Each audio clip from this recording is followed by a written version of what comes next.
And one of the questions that I keep wondering is, what's behind all of this? Why is this such an emotional issue for people? How can we talk to each other in an effective way that builds bridges? Because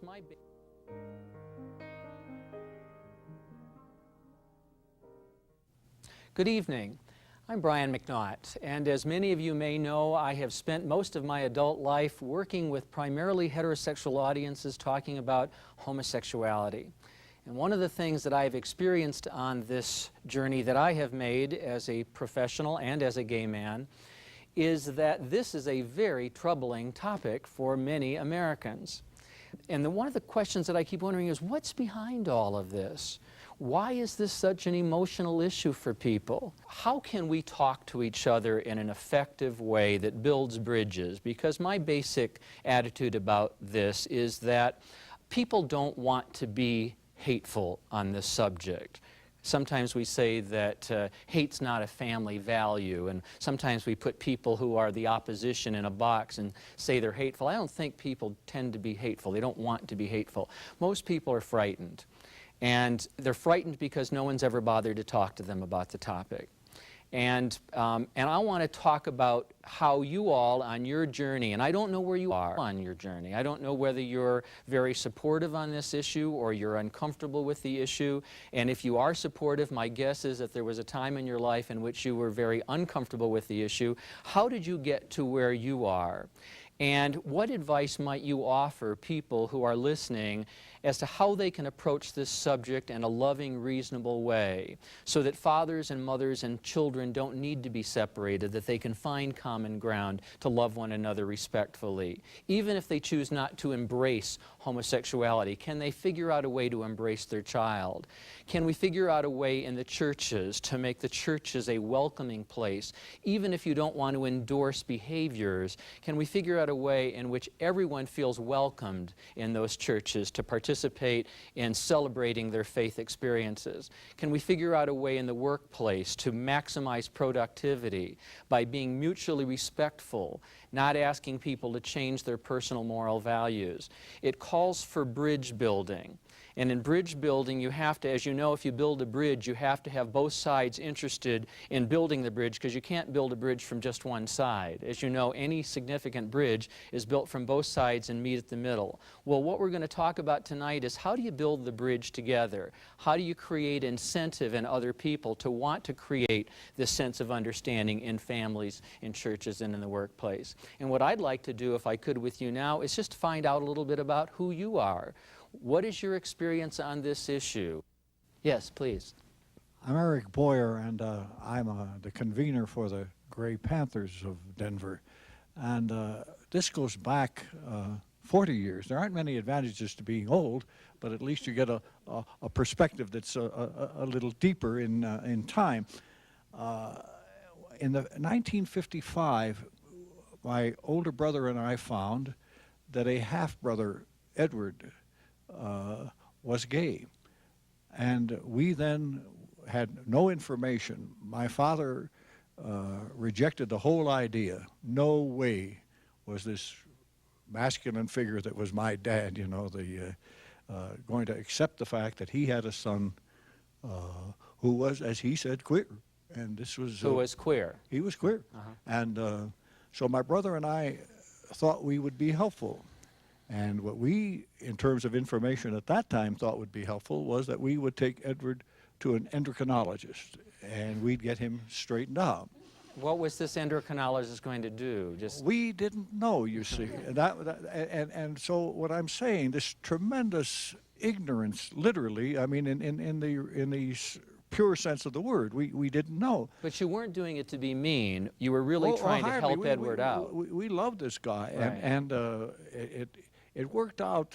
What was so positive about this was that ultimately, to find my father's acceptance of the fact and proud of his son, and he should have been, because Edward was a fine man. But what we still didn't know at that point in time was, well, could they be changed, quote, Right. before they were mature?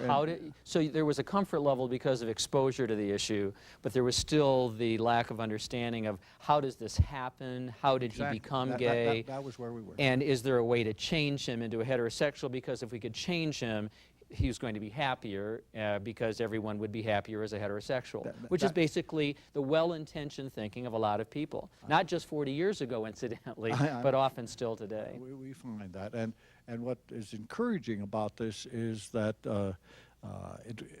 Edward was a role model for my sons.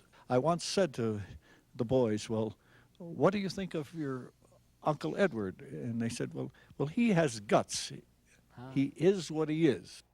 The wonderful thing about the story for me is that somebody's feeling good about himself, your half-brother Edward, that your sons were able to pick up on the self-esteem issue. My experience is, as I said earlier, and will say repeatedly probably in our time together, is that role modeling has an awful lot to do with this issue. That people who do not know gay and lesbian people tend to be far more uncomfortable with this issue than people who do. And I have so many stories from my own journey, and I'm going to share one with you tonight. So many stories of people who do a turnaround on this issue, even if they don't change their personal moral values on whether homosexual behavior is right or wrong within the eyes of God, their perception of the eyes of God. They still do a change in terms of their embrace of the individual and their desire to build a bridge with that person. How about someone else, one of you who raised your hand saying that this was a tough topic? Tell us who you are and tell us what your first experience was, if you would. I'm Paul Murphy. I'm a United Methodist pastor. We had friends who shared with us, my wife and I, their gay identity, and discovered they were very devout, in this case Catholic. And it caused us to wonder how we could open that bridge of conversation with our United Methodist families as well, and discover that if there's a difference, it's very difficult to make that bridge happen. So when these people came to you and started talking about the issue, what was your gut response to it? Intrigue, interest, wanting to know them, different experience than I had had. Any fear? Fear, yes. Mm-hmm. Of the unknown? Fear of the unknown. What does this say about my own sexuality? What does it say about my own faith understanding?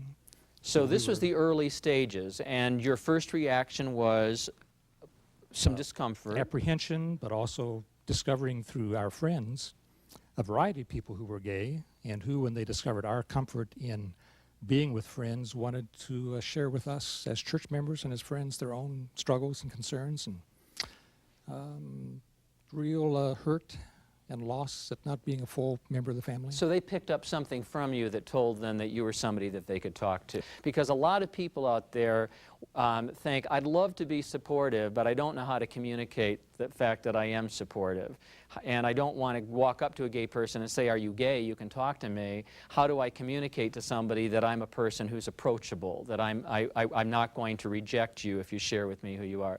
Someone else who, when this issue first came into your life, either personally because of your own sexual orientation and because of somebody you work with or child, if you'd raise your hand and tell us about that initial experience. Yes, please. I'm Eleanor Llewellyn, and I'm a United Methodist, and since 1980 have been a member of Parents and Friends of Lesbians and Gays. But I can tell you in 1978, when our daughter shared with us that she is lesbian, that it was just as if somebody had died in our home. Both of us, my husband and I, Tom, we'd wake up in the morning and think, oh, this can't be true, but it is.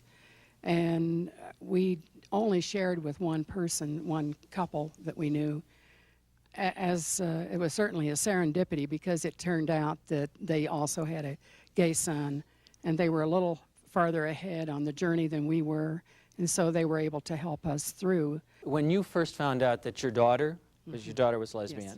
What was the initial reaction? I'm almost embarrassed to say that the first thing was that I said, well, we'll help you with paying for a psychiatrist, but we'll have something to do about the choosing of that psychiatrist. Because you want to make sure she picks one who's going to help her get this better. isn't just going to talk her into Right. this position. Did you Then- feel like you had done something wrong, Eleanor? Well, we certainly wondered, you Yeah. know. Right. And I also find that to be true in my work, is that it sometimes takes somebody on the outside to explain it, that when it's in the home, it's too tight. It still feels like a personal statement on my parenting, a personal statement on, you know, what did I do right, what did I do wrong, why are you doing this to me? So that's great. Anybody else? Yes. Hi, I'm Marshall Stiles. I'm a retired psychiatrist, and I'm one of those folks that sometimes parents would refer their children to.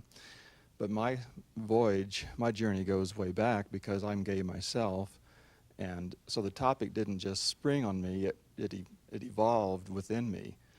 And probably when I was in high school I was more aware that this was going on inside me, but I kept it well under wraps until I was a first-year resident. Somehow I felt a sense of safety that year because I'd already gotten my medical degree, and I don't know, it was just time. It was time. When did you tell your folks that you were a gay person? Officially, 1985, 10 years later. I said, how could they not have known? I had lived with two different men for 4 years apiece, and they had been in our homes, or They we were had your been in their roommates. home. Right. But, you know, I was over 30. What was your first reaction when you acknowledged your feelings to yourself?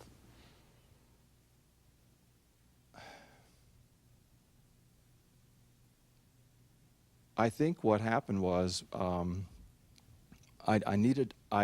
several reasons, I needed to enter therapy my first year of residency to work on how to deal with certain emotions. A supervisor had recommended that I do this, and it's not an unusual thing, how to deal with my own personal anger if a patient were to provoke me. And I walked in the therapist's office the first day, mentioned a few things about that, and I said, by the way, I think I am gay, and I don't want you to try to talk me out of it, because I've already seen two other therapists in my life, and they talked me out of it. They said, oh, you couldn't be gay. Look, you're dating women. Look, you look masculine. These stereotypes. First time I acknowledged it to a counselor therapist, I said I was bisexual, and I did want them to talk me out of it. You know, I wanted them to say, oh, you're all right. You know, you'll develop these feelings eventually. But I wanted to at least acknowledge, I mean, I'm not bisexual, but I said I was because I wanted to offer a little hope to the person I was talking to, you know, that maybe if they worked with me, I would develop these, quote, natural feeling for people of the other gender. I think the point is that for a lot of us, and a lot of heterosexual people don't understand this, is that children become aware of their feelings at a very early age, and we wrestle in isolation and loneliness, not knowing why we feel what we feel and how do we tell anyone what we feel. And that has been my journey and the journey of most gay, lesbian, and bisexual people with whom I've spoken. Is just the challenge is, how do I talk to someone about this? Given this issue, this national issue, and you know, I would assume that you assent to the fact that this is very emotional for a lot of people, that it does divide households and churches and in workplaces. What do you think most people have the biggest issue with? What's the dividing line? Is this an issue of straight people versus gay people? Yes. Well, I'm Don Johnson. I'm in the middle of a 31-year relationship.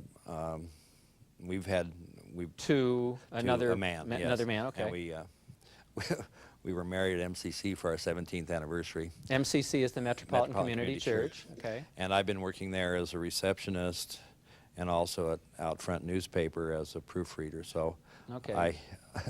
I live in a very gay environment. And very supportive environment. So what do you Yes, feel right. the issue is? Well, I think on the social level, society is whittling away the minorities that you can ridicule with impunity, and I think the gays are about the last ones that people can look down on just because you don't talk. You know, there's this wall of silence about gay issues, and in fact, a lot of people think even talking about gay indicates that they're gay. So there's a very elaborate prejudice system that holds everyone in check. Well, where's that come from?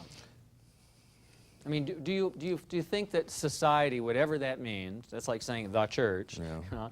that society has it out for gay people? Is that, yes? My name's John McGinnis, and Hi, John. I'm an outsider. Uh-huh. I'm heterosexual. I'm married. I love my wife. I have 2 kids.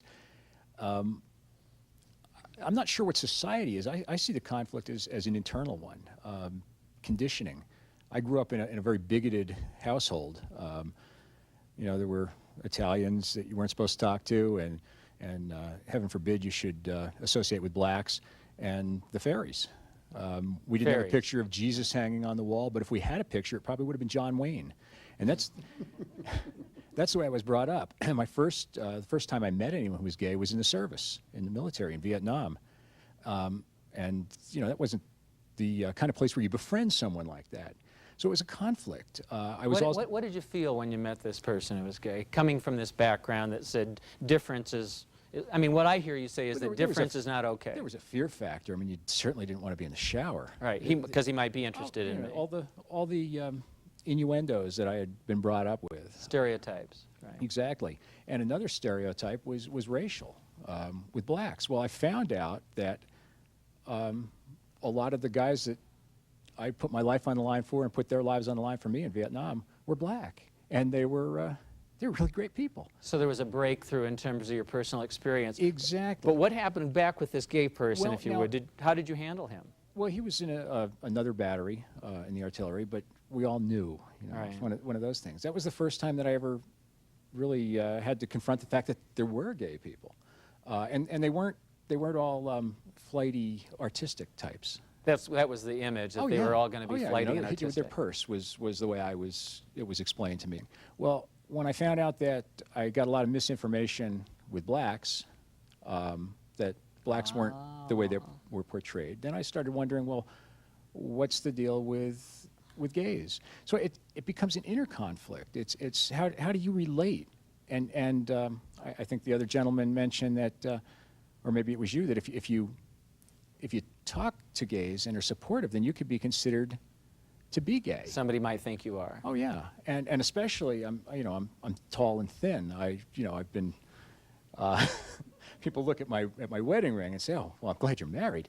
I mean, it's a very confusing kind of a, well, what do they think about me kind of a feeling. So I guess what I'm trying to say is the society that I see as being anti-gay, anti-black, anti-Hispanic, whatever it is, it's not a movement. No one's ever approached me and said, well, where do you stand on this? It's an internal kind of a thing. So where are you now on the issue? Do you have close friends who are gay? I really don't know that I have close friends that are gay. We don't, guys don't talk about things like that. No, guys don't often talk about things like that. And I notice that, and when I'm speaking to an audience in the workplace, and I'll talk about the fact that sometimes guys, heterosexual men, when they find out that a close friend is gay, if you had been accustomed to hugging that person in the past, which some men are becoming more comfortable doing, that suddenly there was this concern that is this a hug or is this a hug? I mean, what kind of a hug is this anymore? Because now I know you're gay. And one of the things that I think we have to acknowledge over and over again is this anxiety is normal.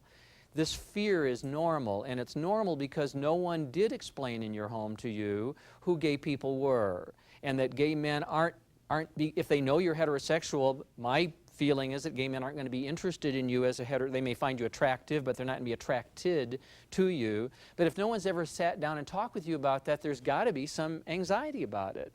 So what I want to propose to you, and we keep saying this, and I don't think we can say it often enough, is that ignorance or lack of exposure, like you had in your own home, is the enemy. Is that what people generally feel frightened by are the things that no one's ever talked to them about.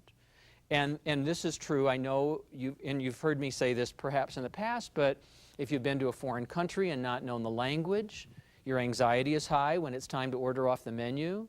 If you're around someone whose religion is different than you, who dresses differently than you, whose behavior is different than you, and no one's ever explained it to you, your anxiety goes up. If you had a disabled person, a person with a disability, and you don't know how to shake hands or hug, whatever, your anxiety goes up. I think that's the bottom line here. I don't think it's about society having it in for gay people. And I don't think it's about born-again fundamentalist Christians having it in for gay people, although I think their leadership often gets them all wound up on it because it is an effective way to raise money and it's an effective way to keep people in line. But my experience has been that most people are thoroughly decent And most people, like yourself, want to do the right thing, but no one's ever taught them how to do the right thing. I want to just share a story with you that I think helps illustrate, because for me it was a watershed experience. I was on a plane. I was doing this training for AT&T. I do this workshop called Homophobia in the Workplace, or Understanding Gay and Lesbian Issues in the Workplace. And I was exhausted. I got on the plane. I was heading home, and I sat next to a guy who started chatting. You know, people talk on airplanes, people talk in cabs, and sometimes it's difficult when you're a gay person and the person's talking to you, because often people assume you're heterosexual. We call that heterosexism. And, you know, my partner and I have been together for over 20 years, and they don't see a ring on my finger, so they assume I'm single, and I just haven't met the right woman, so they start a dialogue about that. And, you know, I have to decide, do I come out or don't I come out? So in these conversations, sometimes on airplanes or cabs, are you married, are you not married? It can be real uncomfortable for a gay person when someone's assuming you're heterosexual. Well, that's what happened to me on this airplane. This man started talking to me, and he was a really nice guy, and he was about my age. And we started talking. He said, are you heading home? And at the time, I lived in Atlanta, Georgia. So I said, because I was heading home, I said yes. And he said, well, he was heading home too. And he said he lived in Cobb County, Georgia. Well, those of you may or may not know this, but Cobb County, Georgia was an area of Georgia where the town officials had voted that homosexuality was incompatible with their family values. And they made this big public statement. And you know, the Olympic torch never went through Cobb County as a result of that. Well, here I am sitting next to the window, next to this person for the next 2.5 hours who lived in Cobb County. And he wants to know where I live. Well, I told him where I lived, and he said, yes, that he and his wife were born-again Christians. Well, these balloons are going up for me. I need to tell you this, because I'm sitting here thinking, what are we going to talk about for the next 2 hours? He's a born-again Christian from Cobb County, Georgia. He tells me that his wife is a member of Concerned Women of America, which is this very conservative organization. He was a very successful businessman, featured in a couple national business magazines, Inc. and Fortune. He received one of President Bush's 1,000 Point of Light Award for being Veteran Advocate of the Year. He had been featured in Life magazine as a fighter pilot during the Vietnam War. And he told me all about this, about himself. And he turns to me and says, so what about you? Who are you? And are you married, and what do you do for work? And I said, well, my partner Ray and I have been together for almost 20 years, and I do training on gay issues in the workplace in corporations. Well, you must know that a big old balloon went up for him too, because he's now sitting next to someone who's gay, who from his perspective, at least all the information I've been given about him, says that he's going to be very uncomfortable and intolerant of who I am. And you know that if a flight attendant was walking down the aisle at that moment and could see the words each of us were thinking over our heads, because we had this big gap between us. We had this big valley, didn't we, in terms of who we were in the world, right? Now, how do you bridge that gap? How do you create any sense of intimacy or friendship? Is it possible? Should we both have just kept quiet the remainder of the trip? Each of us pulled out a book and thought, well, that's the end of this discussion. I can't wait till I get to my people, you know. And we're going to draw the line in the sand. These are my people, and those are your people, and we're never going to be in the same church, and we're never going to be in the same family, and we're not going to work together because we just cannot see eye to eye. Because, and I hate to admit this, I grew up feeling a lot of stereotypes too, based upon the things he was telling me about himself. You know, I started putting him in a box, you know, because of his politics and because of his religious beliefs. Well, I said to him, he said, well, why would anyone bother to have anyone like you come in and talk about this issue in the workplace? And so I explained to him that workplaces that bring me in are trying to create high productivity. And they believe they can only do that if all of the workers feel that they're going to be treated equally, and that they're not going to come to work and hear a sexist joke or a homophobic joke or an anti-Semitic joke, and that's why they bring me in, that I come in and help people understand what this issue is about, because my attitude is that most people tell jokes not knowing how offensive they are. He said, well, what do you do in these workshops? And I said, well, I lay out these premises that productivity is based upon mutual respect, And I tell people that they can be allies without changing their religious values, because we do this on any number of issues, as you know. People in the workplace who are opposed to abortion work right next to somebody who is supportive of choice. Well, how do they work together? Well, they treat each other with mutual respect, and they don't impose their moral values on each other, right? You don't come to work and say there's only one true religion and you're going to hell and you're going to hell and you're going to hell, because no one would work with each other if people did that, right? So he said, yes, that makes sense. And he said, well, what kind of things do people do in the workplace that would make it so hard for a gay person? I said, well, they leave biblical quotes on your desk, you know, they tear down posters announcing a gay noon hour presentation, they tell offensive jokes, and he said, well, that kind of thing should not go on. Well, see, now, he's giving me information from a perspective that I thought never would understand this. So the very fact that we bothered to sit and talk to each other meant that we started, didn't we, on each side of this big gap to build a bridge. We decided, he said, all right, I want to hear what you have to say, and I thought, well, he wants to hear what I have to say. Because, you know, there was a time in my life I would have closed down. I thought, oh, no, this is the enemy. I'm not going to waste my time with this person. I did that once, and we learned from our experiences just as you did in Vietnam. I sat next to a nun one time, all right? And this is when this is after I had left the church because I was in so much pain, feeling rejected by the Catholic Church. And here's this nun sitting next to me, and I was so angry. So because if she was in this nun's outfit, so I decided I'm going to pull out a gay book, you know, my book. I pulled out my book, and she's the one I was carrying. So I thought, I'm going to pull out this book, and if she's uncomfortable, that's her problem, right? So I put this book on my lap, and of course you don't read the book. You're so preoccupied with making your statement, you don't read anything on the book. And by the time I landed, I hadn't changed pages at all. But, you know, I'm sitting there thinking the whole time, well, if she doesn't like it, that's her fault, and that's her problem, you know, and I just made all these assumptions about her. We land where we're going, and she passes me this little note that said, God bless you, I support you. See? We do that to each other, I think, a lot, is that we put each other in boxes because of our profession or our sexual orientation or our color or our ethnic background, and we say they'll never be an ally, they'll never be supportive. And so when I met this business person on the plane who seemed to satisfy all these stereotypes for me because of his profession and his religious background, I decided, no, I'm not going to close down, I'm going to start talking too. He said, so what else do you do in this workshop? I said, well, I tell people my story. He said, because I said a lot of people don't know gay people, and I think if they know a gay person, then they're going to be less likely to tell an offensive joke. And he said, well, why don't you tell me your story? See, he said, I don't know any gay people. Why don't you tell me your story? Now, he's risking again, isn't he? He's saying that I'll spend the next 2 hours of this flight talking to someone whose homosexuality might have frightened him. Because sometimes people think you're going to talk about sex, that's what makes you gay, is that you have sex. You know, I could never have sex the rest of my life and I'd still be a gay person, you know, right? When I told him my story, I told him what my journey had been. You know, the journey of this middle-class Irish Catholic kid, middle child of 7, you know, 16 years of Catholic education, who grew up with 2 secrets. You know, one, that for as long as he could remember, he has always known that he had these feelings for men and was scared to death by those feelings. You know, so these people who say, you know, you chose this? Why did you choose this? Have you heard that before? And a lot of people, I think it's the most common myth that people have about homosexuality is that gay people choose to be gay. A television talk show asked me one time, when did you choose to be gay? You know, I said, when I decided to be condemned by the church, kicked out of my family, fired from my job. You know, I thought it'd be fun. But the same talk show host said, well, if I could give you a pill that would make you straight, would you take it? And I said, no, I wouldn't take it today because I've worked too hard through therapy and prayer to be who I am and see myself as a unique expression of God in the world. But if you had offered me that pill when I was 12, I would have taken it. I was 26. Before I finally decided that this was not only who I was, but that I had to embrace it.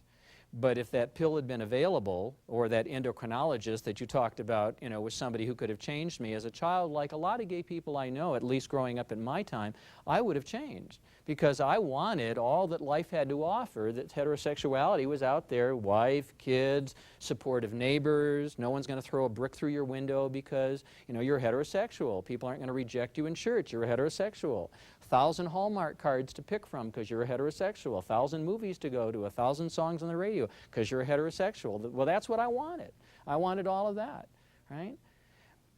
So I told him this. I told him, you know, I grew up having this secret that I couldn't tell anybody. And I said the other secret that I didn't tell anyone was what I wanted to be when I grew up, and that was I wanted to be a saint. I mean, and I know some of you don't, from different traditions. In a Roman Catholic tradition, a saint was this perfect person. And I told this person this. See, now, he was a very religious person, and he didn't think he'd ever hear out of the mouths of a gay person that you wanted to be holy. Because I think sometimes people dichotomize that there are religious people and then there are homosexuals who aren't religious. They hate God, they hate their family, they hate women if they're men, they hate men if they're women. They have all these crazy stereotypes about gay people because, like yourself, in Vietnam, you had never met one, right? There was no exposure. So I said, you know, I wanted to be a saint when I was a kid. I wanted to be God's best friend. And my definition of sainthood changed as I got older. When I was a little kid, a saint was a perfect person. In high school, the brothers said, a saint is a sinner who tries, and I liked that one. I thought it was much more welcoming, you know. In college, I heard the story of a priest walking through the first grade classroom quizzing the kids on religion, and he said, who can tell me what a saint is? And the little boy in the back of the room raised his hand and said, a saint's that thing in the church that the light shines through. Well, I knew he was talking about stained glass windows, but I loved the definition and decided that that's what I wanted to be in my life, was this thing in the world in which God's light and love shone through. But how do you bring the two together? How does a little kid who's aware that he's attracted to other men, TV stars, camp counselors, lifeguards, whatever, reconcile that feeling with what he's hearing around him, that God hates homosexuals, which is what you hear sometimes as a kid in pulpits? How do you reconcile the prayers and the songs that talk about we're going to embrace everyone? In the Christian tradition, the story of the Good Samaritan stopping and taking care of the person by the side of the road. See, and you, as a heterosexual person, I, as a gay person, am hearing all these songs, singing the songs, listening to the Sermon on the Mount, listening to people talk about how God is love, he who abides in love abides in God and God in them. I thought, well, then when I tell them that I'm gay, they'll love me because I love too. That wasn't my experience. My experience was that once I graduated from college, I got hired. I still wanted to be a saint when I graduated from Catholic college, and I got hired by a Catholic newspaper. I'm in heaven. Here I am wanting to be a saint. The Catholic newspaper, the Archdiocese of Detroit, hires me to be a reporter and then a columnist. And I'm telling this person on the airplane all this. He's amazed. He didn't think that a gay person would want to be, you know, a saint, much less, and then get hired by a Catholic newspaper, and that I'm become a talk show host in my early 20s. And my parents used to call me and tell me how proud they were, and my grandma and grandpa. But you know what I would say? Like every gay person I know, when they would say, oh, we're so proud of you, I would say, would you be if you knew? Would you be proud of me as a gay person, proud of me as the columnist, talk show host, invited to speak to senior citizen luncheons, if you knew that I was gay, if I had this secret? Because I was afraid that if I told you the secret, you'd hate me, and that I would lose everything. And I'm telling this person this, and his eyes are furrowing, you know, because he thinks this would be horrible. And I told him, you know, the horror of growing up as a gay person in our culture is the horror of having a secret that you don't understand, and that you're afraid to share with anyone for fear that they won't love you anymore. That's, for me, the bottom line. Yeah. I am Joe Jensen, and I'm a retired psychiatrist. And, you know, back in '55, which is when I finished my psychiatric training, in the book of diagnoses of problems, of course, was homosexuality. And then I went through the period in the early '70s where this was voted on nationally by psychiatrists, and narrowly they decided to take this out of the diagnosis. Right. I think that at that time I probably voted to keep it in because my only experience was seeing people who were rather troubled, and so that was my bias. Since that time, I think that there's been a lot of effort made to have information given to help us get a broader view of people who are homosexual, and to understand better that they are people productive and in the community. I think the most helpful thing in the recent years that's of value in the educational area is the genetic studies about homosexuality. Absolutely. And I think this makes a little bit of dent on some people up till now have not known about this. Well, the reference to that is that the National Institute for Health, which many of you may know, did a study where they showed that in 40 sets of gay brothers, 33 had the exact same genetic makeup on the X chromosome, which to geneticists was a startling study. It's been duplicated since. The only problem, the wonderful thing about the study is that it is telling parents and gay people themselves this is something that's in nature. It is predictable in nature. We think that approximately 10% of the population of the world always has been and always will be homosexual, just as 10% of the population of the world always has been and will be left-handed. It happens in the womb. And this is also what I shared with the person on the airplane. Now, somebody else had their hand up? Yes. My name is Pat Gowland. I'm a member of the MCC. I'm a lesbian woman. I'm in a committed relationship. My story is a little bit different. We talk about homophobia as being somewhat fear and ignorance. And our story, Kim and my story, is a story of no common sense, I believe. We lived in Arkansas, and she lost custody of her child because she's a lesbian and I'm a lesbian. Her husband, her ex-husband, had been given 20 years for raping a 10-year-old child. He'd been given 20 years for kidnapping. He was not put into jail because the jails in Arkansas are full. He was not even braceleted. The courts gave the child to his mother and father, and he is allowed to live in the same house with them. He committed these offenses 3 years ago. He's been convicted. He is still not in jail.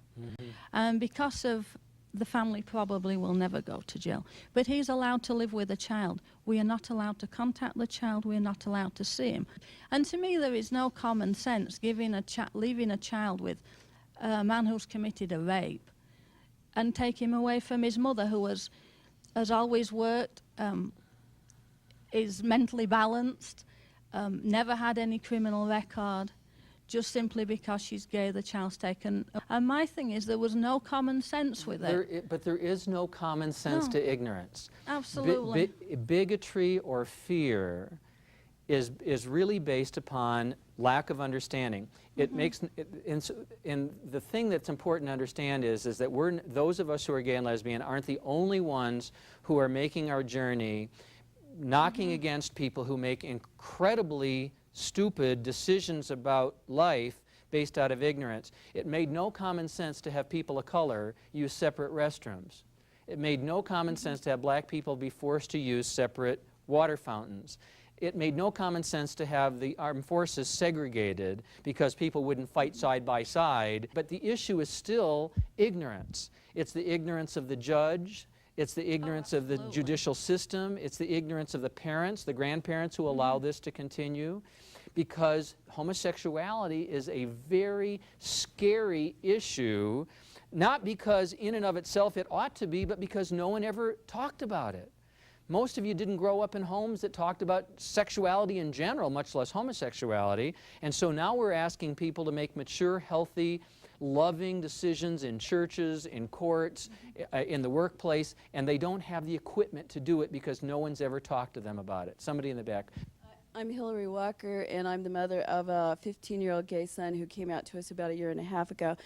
I grew up in an extremely liberal home, which is really nice, but where I find myself as a parent now is I feel very isolated.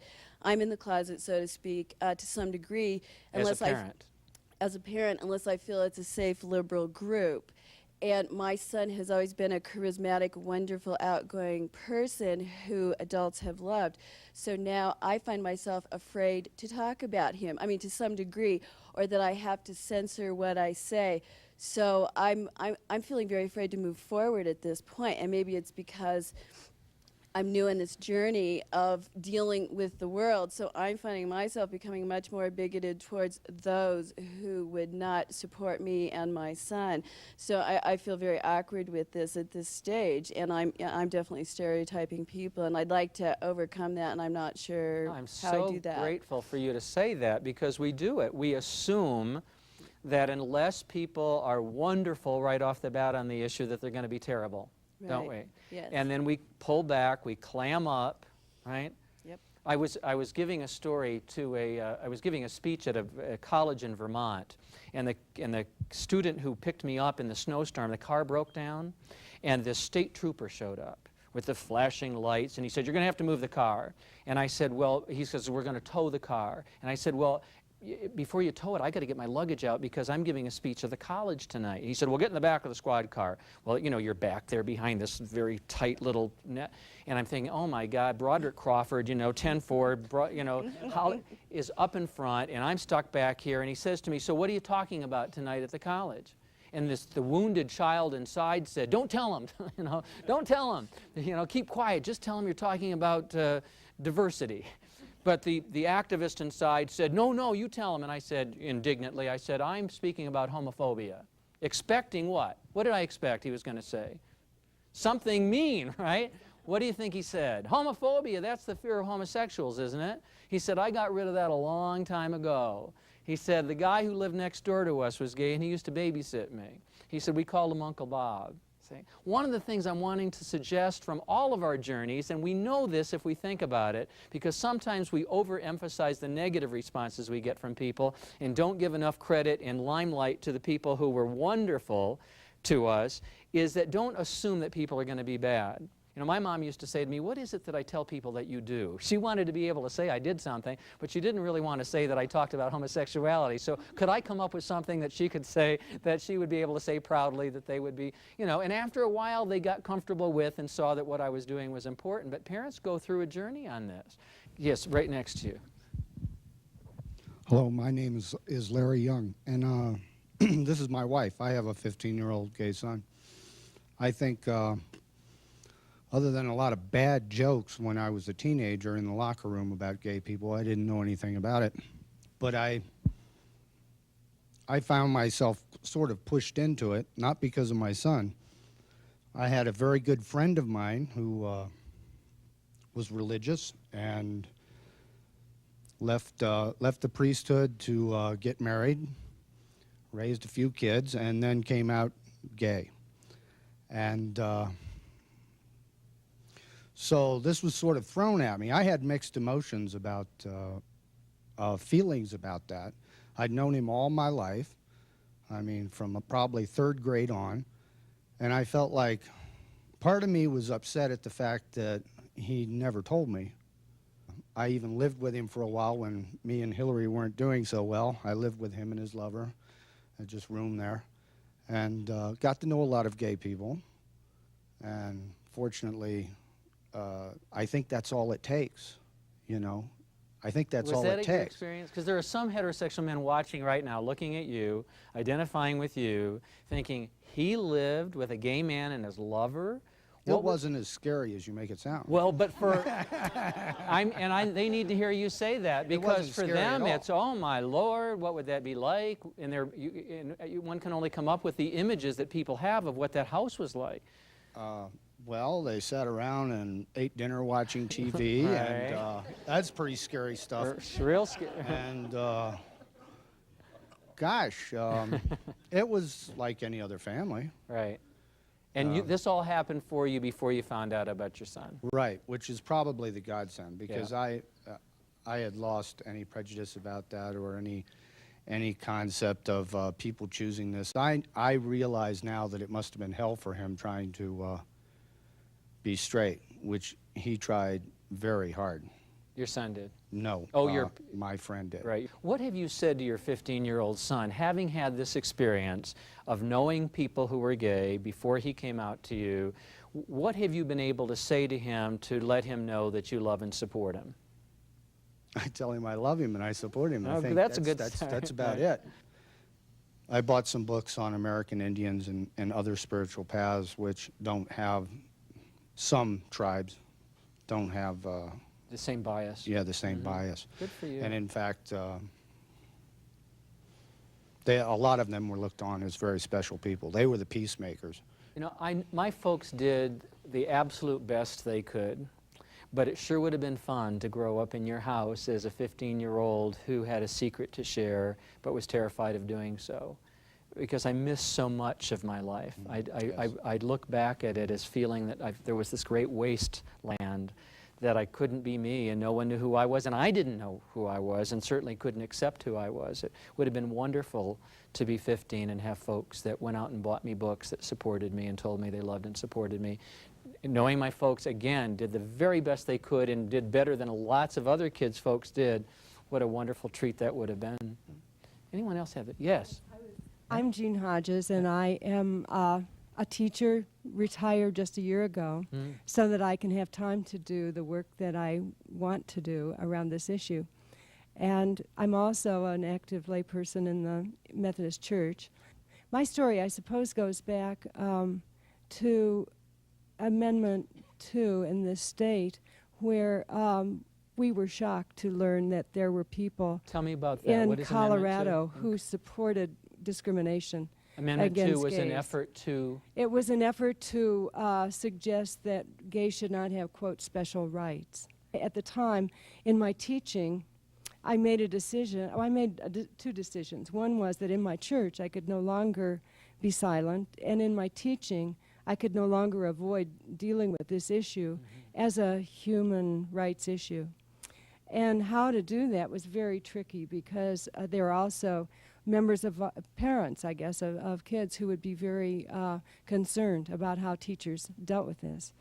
So it seems to me that being a bridge, teachers have a very important responsibility in this area.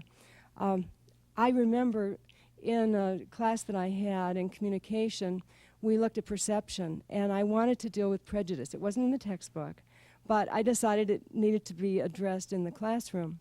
So we looked at prejudice of all kinds, and leading up to finally the hardest one to talk about, which was homophobia.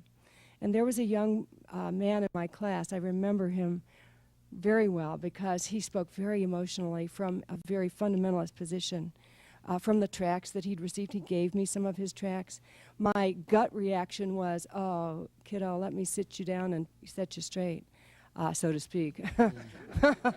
But I didn't have the right, I didn't think to do that. What I had the responsibility to do was not to try to change his mind, but to ask him to stay in the class instead of leaving when we invited a panel of gay and lesbian folks to come and talk about what their life experience was. And I think one of my proudest moments was that he sat through the class. He said, I don't know if I can do this. I mean, he white-knuckled because he was so fearful. Now, I have no idea whether How he he ever was changed impacted. or how he was impacted. He just knew that he made it through that class. And my guess is that he was impacted, but he wasn't able yet to say how. And you made it happen by giving him a way to do it and not compromise his values. And that's so important, that we don't force people to compromise their values if they want to be an ally on this, that you give them a lot of respect for where they're coming from, affirm where they're coming from, and then give them the opportunity to hear a different perspective, and then allow them to decide for themselves what their perspective is going to be ultimately on this. Yes. My name is Earl Nissen, and I'm a gay man, and to help build the bridge the other way, I try to come out to as many people as I can, especially where I work, and to have that confidence in myself to inform someone that I'm gay, especially someone I work with. I realize that people ask me, well, how can I tell if you're gay unless you tell me? And I say to them, for instance, when I started my job at Coors, I sat down with my work group and I came out to each one of them one-on-one saying, I know this is a culture where we're going to share a lot. You're going to talk about your families. I have a partner. I wanted to let you know I'm a gay man. And I put it out on the table right away. And there was some discomfort from some people, but I felt it was my responsibility to value our relationship and be honest with them. And I didn't want to hide. So that's part of how I feel as a gay man. I can help build those bridges by being confident in myself and coming out. Yes, in the back. I'm Ann Seidel, and I work at one of the local universities, and I just want to echo that as a gay person, as a lesbian, and very out on my job. I came out in 1991, not one-on-one, but actually I memoed the entire office. At the time, there was another lesbian woman working with me, and we came out together and we said, we'd like to take this opportunity to tell you that we're gay, and if you have any questions, please come to us. And we're very happy to be able to do this in this work environment because we respect you and we know you respect us. And so thanks for listening. And I do feel, as Earl does, that it's a very important role to play as a very comfortable, you know, well-adjusted lesbian woman, to offer myself as a resource to people's questions and concerns. So if you know somebody who is out at your workplace or in your church, feel free to ask them questions, and they can feel free to say, no, that's too personal, I don't want to answer that. Be willing to put a face on the issue. That's right. Yes. I would say just Tell me who you my are. name is Gail Bird. Gail. This is my partner of 30 years, George. We are members of the Metropolitan Community Church in this town and have been for almost 4 years. When we came into the church, we were, and still are, very much a minority because this is a largely gay denomination. We discovered MCC when I went to a church gathering, a conference, and did not want to take my husband with him because, to be honest, and he does not like me to say this, he was the most homophobic person I have ever met. And he did a total and complete turnaround being in that 8-day conference in Phoenix, just seeing that these people were so full of love, so full of compassion. We sort of followed the Denver contingency back and have been a part of the church here ever since. And to me, it's all about love. We have learned through being in the gay community and the MCC church what unconditional love is. And I would say to people who are struggling with this, get past the bias. Just look to that other person with respect and love. Give them a chance, hear their stories, get to know them, and it'll take care of itself. I really believe that. I would like to hear from the most homophobic person you know, formerly most homophobic, and tell me what for you became, what was the difference? What advice would you give to the person at home who says, I can identify with him, I'm the most homophobic person I know. How did you make the journey? I found out that once you get to know somebody that is gay, forget about that. They're people, just like me, just like this person. Take away the adjectives. They are people. We all are people created by God. Good for you. That's a good statement. Nice way to... Well, let me tell you what I'm hearing. I'm hearing you all say stuff that I feel like I keep saying, and that is that familiarity with the issue makes a big difference for all of us. That when we're exposed to someone who is different than ourselves, it gives us the opportunity to look at ourselves and decide whether the way we've looked at the world works for us or doesn't. As you indicated, it doesn't anymore. One of the things a metaphor that I wanted to share with you is that the music is what all of this is about today.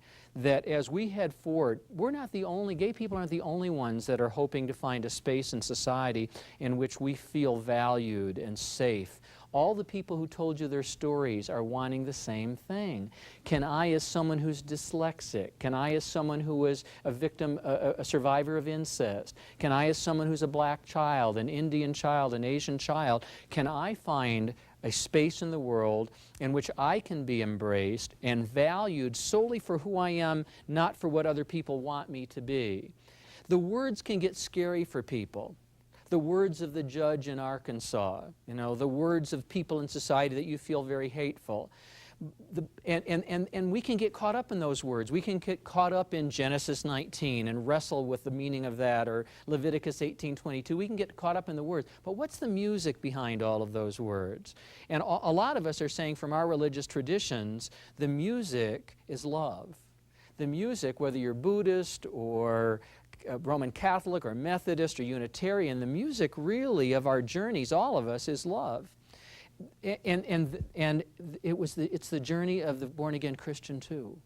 Those of us who feel like we're on, quote, this side of the issue, their journey too is about wanting to love.